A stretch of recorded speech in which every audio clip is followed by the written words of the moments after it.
संतान था, मर गया तो माता पिता के दुख का क्या ठिकाना। वे लोग आंसू बहाने लगे, रोने लगे, सिर पछाड़ने लगे, पीटने लगे। मेरा बेटा मर गया, इकलौता संतान था। पूरे गांव में समाचार फैला, पूरे गांव के लोग उस लाश को देखने के लिए आए। क्या हाँ, एक ही बेटा था, बेचारा मर गया। पूरे गांव के लोग आए, सबके आंखों से आंसू बह रहा। एक जवान बेटा मर गया इतने ही देर में। माता पिता के दुख का क्या ठिकाना। पत्नी बेचारी अपना सिंदूर पोंछ डाली, चूड़ियां फोड़ डाली, वो तो बेचारी बेहोश है। महात्मा जी पहुंचे उस सभा में, पूरे गांव के लोग उस युवक को घेर करके खड़े। महात्मा जी पहुंचे, महात्मा जी युवक के लाश के पास जाकर खड़े हुए। उन्होंने सभा में घोषणा किया, मुझे एक कमंडल जल चाहिए। बाबा को एक कमंडल जल मिला। बाबा उस जल को लेकर युवक का 5 बार परिक्रमा किया और 5 परिक्रमा करने के बाद सभा में घोषणा करते हैं कि इस जल को कोई व्यक्ति पी जाए, लेकिन ध्यान रहे, जल पीने वाला व्यक्ति मर जाएगा और उसके बदले में ये युवक जिंदा होगा। अच्छा बतलाइए, क्या कोई लोग दूसरों के लिए अपना प्राण देगा? अरे वो तो इसलिए लोग आंसू बहाते हैं कि चलो मरने के बाद अंतिम विदाई है तो थोड़ा आंसू गिरा लेते हैं, लेकिन सचमुच में उसके लिए जान देने की बारी आवे तो कितने लोग जान देते। किसी ने दिया है क्या? अरे अपने नहीं देते हैं, दूसरा कौन देगा? तो जितना गांव का लोग था ना, चारों तरफ घेर करके वहां पर खड़ा। जब जान देने की बारी आई तो सब गांव वाला वहां से खिसक गया। सब गांव वाला खिसकने लगा, धीरे धीरे सब चला गया। अब उस जगह पर सिर्फ 3 व्यक्ति बचे, युवक के माता पिता और पत्नी। तो बाबा उस युवक के पिता को जल देते हुए कहते, रे बाप आप बूढ़े हो और आपका इकलौता संतान है और आप इतना रो रहे हैं, बहुत प्रेम करते थे ना अपने बेटे से। काम करो, तुम ये जल पी लो, तुम मर जाओगे, तेरा बेटा जीवित हो जाएगा। तो वो जो बाप था ना, वो रोते रोते कहता है, बाबा ठीक कहते, जल पीने में कोई दिक्कत नहीं, लेकिन दिक्कत यही है ये बुढ़ा ही घर, मैं ही घर का गार्जियन, मैं बुढ़ा ही घर का गार्जियन। यदि मैं मर गया ना तो ये घर बर्बाद हो जाए। कुछ लोगों को भ्रम रहता है कि मैं ही घर चलाता हूं, मैं ही घर का मालिक हूं, है ना। कुछ लोग बात बात में कहते, महाराज जी बड़ा टेंशन रहता है, घर अपने चलाना होता है, मैं ही घर का मालिक हूं। भगवान हंसते कहते, रे मूर्ख, तू अपने शरीर का तो मालिक ही नहीं, तू घर का मालिक हो। भगवान को हंसी भरता है। तो वो बाप कहता है कि मैं ही घर का मालिक हूं, मेरा घर बर्बाद हो जाएगा, इसलिए मैं जल नहीं पीऊंगा। तो बाबा उस युवक की माता को जल देते हुए कहते हैं, अरे वाह, आप तो मां हो ना, आप जल पी लो, आप मर जाओगी, आपका बेटा जिंदा हो जाएगा। तो मां रोते हुए कहती, बाबा ठीक कहते, जल पीने में कोई दिक्कत नहीं है, लेकिन दिक्कत यही है कि ये बुढ़ा ही घर का गार्जियन है और यदि मैं मर गई ना तो ये बुढ़ा भी बचेगा नहीं, ये भी मेरे वियोग में तरफ तरफ कर अपना प्राण, इसलिए बाबा मैं जल नहीं पीऊंगी। तो बाबा कहते ठीक है। बाबा युवक की पत्नी को जल देते हुए कहते, तू तो पत्नी है ना, तू जल पी ले।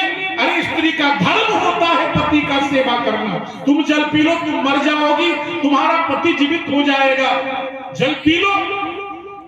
तो पत्नी रोते रोते कहते, बाबा मैं अपने माँ बाप की इकलौती बेटी हूँ, इकलौती संतान हूँ, न दूसरा भाई है न बहन है, यदि मैं मर गई ना तो ये समाचार सुनकर मेरे माता पिता भी मर जाएंगे, एक के कारण 3 का मृत्यु। बाबा मैं जल नहीं पीऊंगी। जो माता पिता अपने थे ना, जो पत्नी अपनी थी, जो अभी पछाड़ खा करके रो रहे थे, सबने आंसू बहाना बंद कर दिया और सब अब चुप थे। तो गांव का जो लोग चला गया था ना, दोबारा पहुंच गया फिर से, ये जानने के लिए कितने देर में तो जल पीने के लिए कोई तैयार हो ही गया होगा तीनों में से। तो सब गांव वाला फिर दोबारा पहुंच गया। तो आने के बाद पता लगा कोई जल पीने के लिए तैयार नहीं, कोई जल पीने के लिए तैयार नहीं। तो सब गांव वालों ने आपस में मीटिंग करके गांव वासियों ने बाबा का चरण कस करके पकड़ा और गांव वालों ने कहा, बाबा आप ही जल क्यों नहीं पी लेते, किसी को तो मरना ही, और आप संत हो, न बाल है न बच्चा है न पत्नी है, कोई रोने वाला तो है ना, न आगे नाथ न पीछे पगा, कोई नहीं है आगे पीछे। आप मर जाओगे तो कौन रोने वाला है? बाबा आप ही जल पी लो। आप जब सुनते हैं संतों का जीवन दूसरों के उपकार के लिए होता है, दूसरों के हित के लिए होता है, आप जल पी लो, आप मर जाओगे और ये बेटा ये जीवित हो जाएगा। तो बाबा कहते हैं तुम ठीक कहते हो, मैं ही जल पी। बाबा जब ही जल पीने के लिए कमंडल ऊपर उठाए ना, तो वो तो जिंदा ही था, वो तो नकल किए हुए था, वो उठ करके बैठ गए। और वो युवक कर जोड़ के कहता बाबा मैं तो जिंदा ही हूं, मैं मरा नहीं, मैं जिंदा ही हूं। लेकिन आज मुझे पता लग गया कि संसार में न किसी के कोई माता है, न पिता है, न पत्नी है। इसीलिए गोस्वामी जी ने लिखा स्वार्थ साचा जीवा कहुए मन क्रम बचन राम पद ने स्वार्थ साच जीवा कहुए मन कर्म बचन राम पद ने। मनुष्य का सच्चा स्वार्थ है मन से, कर्म से, वचन से भगवान के चरणों की सेवा करना। इसीलिए हमारे शंकर भगवान ने माता पार्वती से कहा, ओ पार्वती सुनो, इस दुनिया में, इस संसार में हनुमान सम नहीं बरभागी, नहीं को राम चरण अनुरागी, गिरिजा जासु प्रीति से बकाई, बार बार प्रभु निज मुख गाई। भगवान शंकर जी ने कहा इस दुनिया में राम का सबसे बड़ा सेवक कौन है? हनुमान जी महाराज।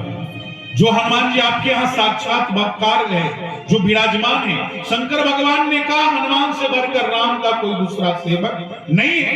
लेकिन आप लोग बतलाओ, क्या लखन किसी से कम है?